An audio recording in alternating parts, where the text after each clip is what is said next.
madrugada para estudar. A maioria das pessoas pensa que estudar é frequentar uma escola e depois se formou, tirou o diploma, nunca mais estuda. Você tem que estudar sempre.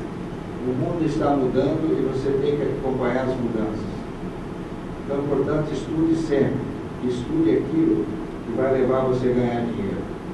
Por que ganhar dinheiro? Porque o dinheiro é comum. Se você quiser comer, você tem que ter dinheiro. Se quiser se vestir, tem que ter dinheiro. Se ficar doente, quiser ir no hospital, tem que ter dinheiro. Então, você é obrigado a aprender a ganhar dinheiro em primeiro lugar. Vamos lá. Como planejar a sua vida financeira? Já vimos que tempo é dinheiro. Então, organize melhor o seu tempo para poder ganhar mais dinheiro. E o dinheiro aplicado no tempo gera mais dinheiro. É a regra do juro composto. Então, você tem que ter uma meta.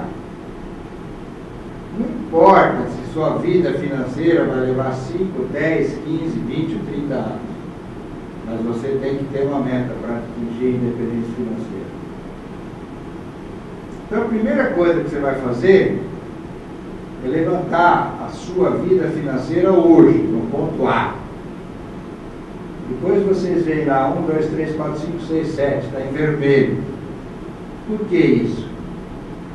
Porque, em média, no Brasil, as pessoas vão levar 7 anos só para sair da dívida.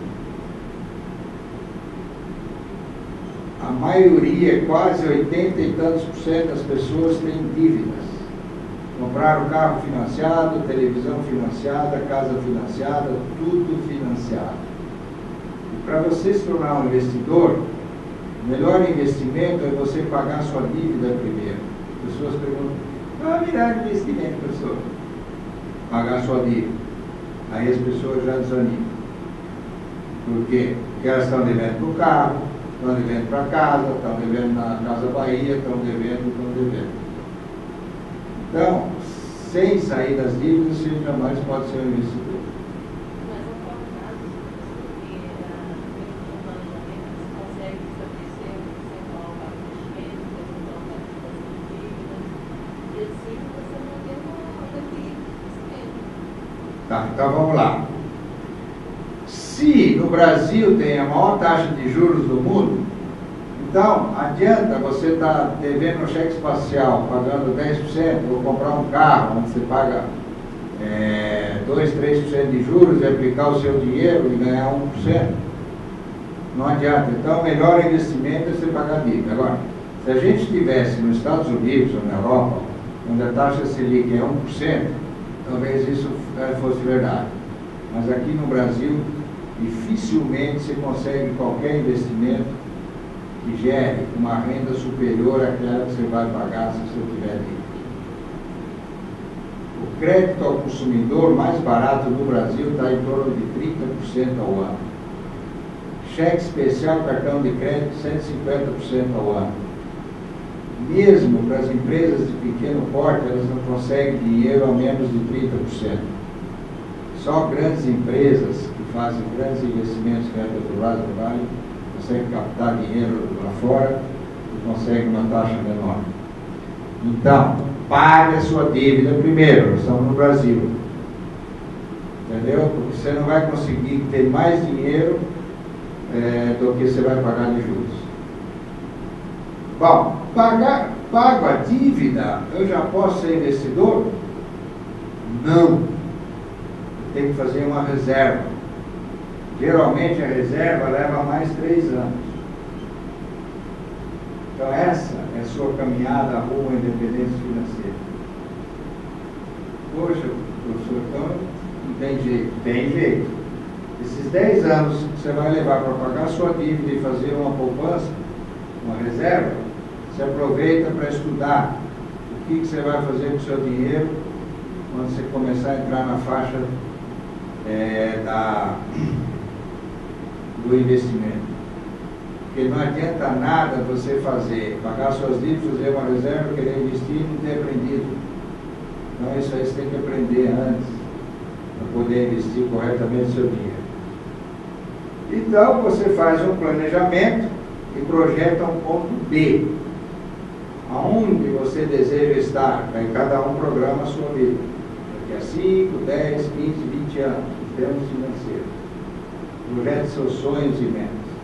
Hoje eu não tenho uma casa, eu não tenho isso, não tenho aquilo, mas eu quero ter um projeto, quanto fica, quanto eu vou precisar.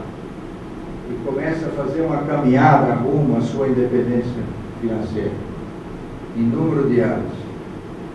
E acompanhe. A cada ano que passa, o meu patrimônio pessoal tem que aumentar.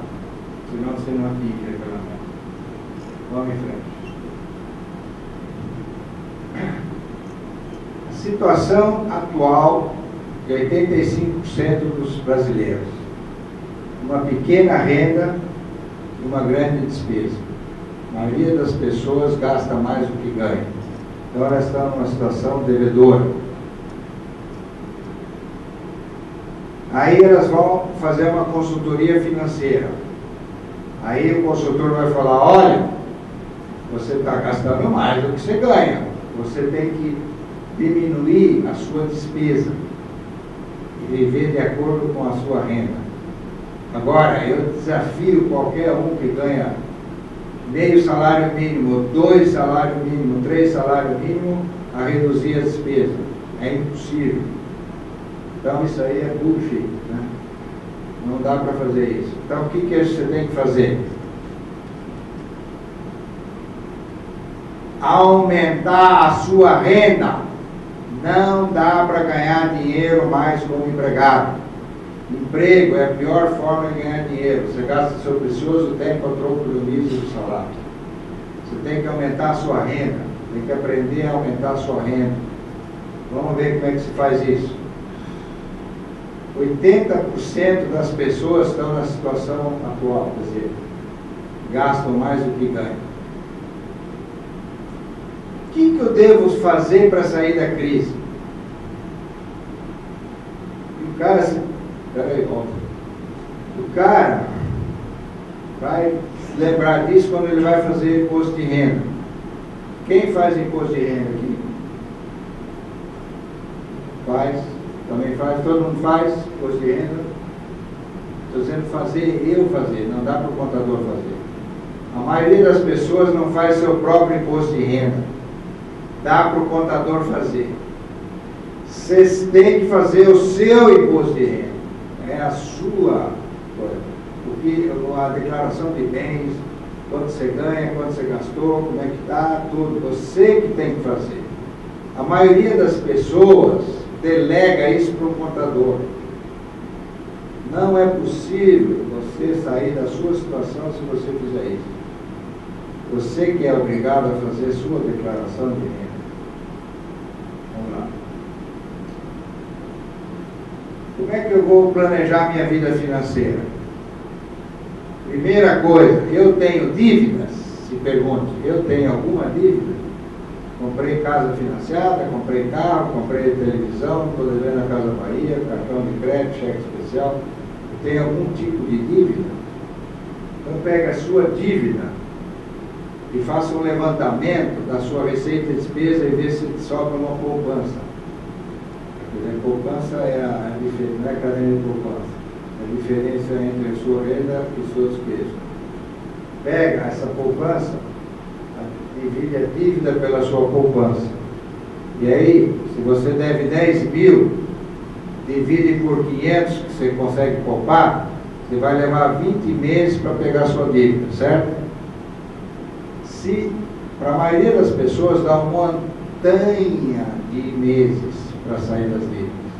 Então, divida por 12 e aí você vai ter o total em anos. Como eu já havia dito, a maioria dos brasileiros vai levar 7 anos para sair da dívida. A grande maioria não vai sair da dívida nunca. Ela vive a vida inteira com dívida. Por quê?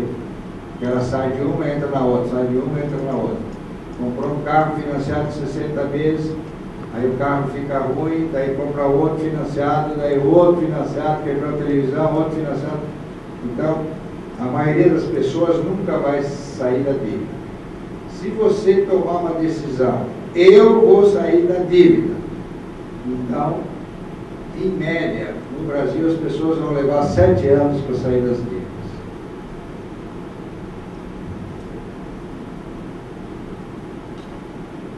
Sair das dívidas, legal. E agora? Ainda você não pode se tornar um investidor, você não tem reserva. Quanto que eu tenho que ter de reserva? 6 vezes as suas despesas. Quanto que você gasta por mês? Despesa, 2.000. 6 vezes 2, 12. Quanto você não tiver 12.000 na caderneta de poupança e você tem uma reserva, você ainda não pode ser um investidor. Por quê? Porque a caderneta de poupança não exige conhecimento. Até um analfabeto pode abrir uma caderneta de poupança, mesmo colocando o dedão lá na ficha. Então, a caderneta de poupança tem garantia até 60.000, não paga imposto de renda. Daí as pessoas falam, mas rende muito pouco. Não é o pouco que ela rende, 0,5% mais DR, mas o que você vai deixar de gastar se você entrar no financiamento. Vou dar um exemplo. A maioria das pessoas não tem uma reserva. Aí fica doente, tem que comprar remédio. Não tem dinheiro, entra no cheque especial. Vai pagar 10% de juros. Quebrou o carro, também não tem dinheiro para consertar. Cheque especial, paga o cartão. Vai pagar 10% de juros. Se você tiver uma reserva na caderneta de poupança, você saca da caderneta, paga a oficina, o hospital, o remédio, enfim, aquela emergência. Depois você repõe o dinheiro na reserva. Eu tenho, no exemplo que eu dei, o cara gasta 2.000, 6 vezes 2, 12, eu tenho 12.000 de reserva na caderneta de poupança. Quebrou o carro, aconteceu alguma coisa, saquei 4, 5.000. Aí você vai repor a reserva. Feito isso, agora sim, você pode entrar no verde e começar a pensar em ser um investidor. Investir o seu dinheiro para fazer o dinheiro trabalhar por você e não você pelo dinheiro. Vamos em frente. Qual é a situação patrimonial e a situação financeira das pessoas no Brasil? Existem 4 situações possíveis. A primeira, passivo negativo, quer dizer, passivo maior que ativo. Se eu vender tudo que eu tenho, não dá para pagar minhas dívidas. E despesa maior que a renda, quer dizer, eu gasto mais do que eu ganho. Então essa é a pior situação financeira que o indivíduo pode se encontrar. Patrimônio e poupanças negativos, quer dizer, eu não tenho nada, estou devendo e eu gasto mais do que eu ganho. Segunda situação financeira, eu ainda tenho um patrimônio negativo, quer dizer, se eu vender tudo, não pago as minhas dívidas, mas eu já consigo ter uma pequena poupança, quer dizer, eu gasto um pouquinho menos do que minha renda. Então, de acordo com aquela fórmula, com o passar do tempo, aplicando a sua poupança para pagar as dívidas, você consegue sair disso. Terceira situação, é a situação da classe média. Os pais estão bem, pagam a faculdade para os filhos, passam para os filhos aquele conhecimento que eles obtiveram na era industrial, chegam para os filhos, meu filho, você tem que estudar, ir para uma faculdade, arrumar emprego, induzem o cara a ser empregado. E aí, o que acontece? Como os pais têm uma situação patrimonial positiva, dão um carro para o filhinho, às vezes dão uma casa ou um apartamento, fazem uma big festa de casamento, e aí eles ganham presentes, geladeira, fogão, tudo que for coisa. Mas esse jovem casal, acostumado num padrão de vida alto, ele não tem, a renda deles não dá para pagar aquele padrão de vida. Então eles têm um patrimônio positivo, mas a renda é negativa. Aí nascem os filhos e os avós têm que sustentar os netos, ou de vez em quando comparecer com dinheiro, porque os filhos não aprenderam educação financeira, não sabe como administrar a vida financeira. E por fim, existem as pessoas que estão bem financeiramente. Elas têm um patrimônio positivo e gastam menos do que ganham. Bom, agora eu faço uma questão. No Brasil, em termos percentuais, qual é a parcela, quantos por cento da população está no nível 4? Pode chutar. 2% da população. 98% da população está distribuído entre 1, 2 e 3. Distribuição da renda e da riqueza no mundo. 10% da população mundial detém 90% de toda a renda e riqueza no mundo. 10%. Portanto, 90% da população fica com apenas 10% da renda e riqueza que sobra. Pergunta é: posso fazer parte dos 10%? O que me impede de fazer parte dos 10%? Resposta: falta de educação financeira. Vamos analisar. Por que você faz parte dos 90%? Porque você segue esses conselhos, que a gente chama de contos de fada financeira. Vá para a escola, arrume um emprego, trabalhe duro, poupe o seu dinheiro, sua casa é um ativo, que é mentira. Viva de acordo com suas possibilidades, quer dizer, vai cortando a despesa. Você comia filé mignon, não dá para comer mais. Agora você come frango, daqui a pouco você come só fubá e farol. Saia das dívidas, invista de maneira diversificada e a longo prazo. Quem já dizia a longo prazo, estaremos todos mortos. E aposente-se, que o INSS o sustentará. 35 anos de trabalho, e você vai ganhar no máximo 1 ou 2 salários mínimos. INSS, se vocês não sabem, está falido. A despesa dele é maior do que a receita.